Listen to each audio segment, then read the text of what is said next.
Hello friends, இன்றைக்கி காலமாக பார்த்தீங்கன்னு சொன்னால் செம்ம வேலை. எனக்கு நல்ல மழை ஃப்ரெண்ட்ஸ், அடிச்சு ஊற்றி கொண்டிருக்கு மழை. ஆனால் இன்றைக்கி சரியான வேலை. ஞாயிற்றுக்கிழமை லீவு நாள்னு சொல்கிறதெல்லாம் போய் ஞாயிற்றுக்கிழமை சனிக்கிழமையில தான் ஃப்ரெண்ட்ஸ் தலைக்கு மேலே வேலை இருக்கும். மற்ற நாளில் கிழமை நாளில் கூட பரவாயில்லை, ஆனால் சனி ஞாயிறில் செம்ம வேலையாக இருக்கும். என்ன சொல்லுங்கள், என்கிட்ட குழம்பு தூள் முடிஞ்சுதா? இங்கே வீட்டில் பார்த்தீங்கன்னு சொன்னால் கடையில் வாங்குகிற குழம்பு தூள் யாருமே சாப்பிட மாட்டேங்கிறோம். எங்களுக்கு அது செட்டே ஆகாது.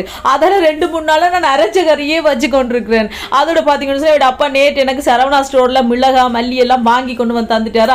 கடாண்டு காலமே எழும்பி ஃப்ரெண்ட்ஸ் அவரோட அப்பாவோட அன்றைக்கு சண்டே ஸ்கூலுக்கு மகன் அனுப்பியாச்சு. அனுப்பிட்டு எல்லாத்தையும் வெட்டி துப்புரவாக்கி மிளகாய் எல்லாம் வறுக்க வலிக்கிட்டாச்சு. ஏன்னு சொல்லுங்க, குழம்பு தூள் இல்லையோ அது கை உடைஞ்ச மாதிரி ஃப்ரெண்ட்ஸ். அது கறி நாங்கள் எவ்வளவுதான் கஷ்டப்பட்டு கறியை வச்சாலும் அதோட சுவையே இருக்காது. அதுக்கு நானா வறுத்து மில்ல கொடுத்து திரிச்சு அதை அரிச்சு அதோட டப்பாவில் போட்டு வச்சா தான் எனக்கு திருப்தியா இருக்கும். இப்போ மல்லியை வறுத்தாச்சு, இனி மற்றதுலேயும் வறுக்க வேண்டியதான். ஓகே ஃப்ரெண்ட்ஸ், இந்த வீடியோ பிடிச்சிருந்தா மறக்காம சேனலை சப்ஸ்கிரைப் பண்ணுங்க.